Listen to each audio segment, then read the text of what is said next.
Limited dorsiflexion might present itself during a squat by pseudo-dorsiflexion or the heels coming off of the ground. So biomechanical causes can include weak glutes and hamstrings failing to control the posterior chain, poor distribution of weight, i.e. shifting the weight forward, and some anatomical implications can include excess stress on the knees and patella tendon due to forward weight shift. Restricted depth due to limited dorsiflexion shifts the center of gravity forward. Limited depth places excess stress on the knees. The quadriceps create a greater forward pull on the tibia, increasing shear force on the knee joint. Limited depth places more load on the quadriceps, which would lead to an overdevelopment in this muscle and an underdevelopment in the hamstrings and glutes. Due to limited dorsiflexion, one might externally rotate their feet in order to compensate.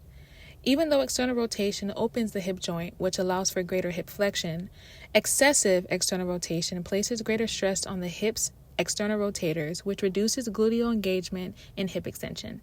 External rotation also reduces the requirement for ankle dorsiflexion. With excessive external rotation, the knees are forced outward, which may cause rotational forces at the knee joint.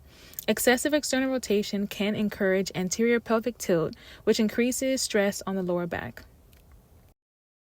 Another compensatory pattern would include leaning forward during a squat. Some biomechanical causes could include weak core muscles leading to poor spinal stability, tight hip flexors, and poor hip mobility, limiting depth. As you can see, when the client squats, the bar path shifts forward, which results in inefficient force transfer and wasted energy. Leaning forward can increase risk of injury by overloading the lumbar spine, which increases risk of herniated disc. Hamstrings are also placed under excessive tension, which increases the risk of strains. Here are some corrective strategies to improve dorsiflexion range of motion.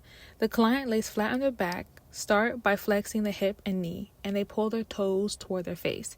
I will then help the client dorsiflex. The client will then slowly straighten their leg by pushing their heel up my thigh by squeezing their quads, while staying in the sagittal plane. You will hold this position for about 20 to 30 seconds. Another corrective strategy will be the dynamic movement kickstand squat. You begin by standing with your front foot flat and the back foot slightly behind on its toes. You will then put 90% of your weight on the front leg. Push your hips back, bend the front knee forward over the toes, and keep the front heel down. Drive through the front heel to stand back up.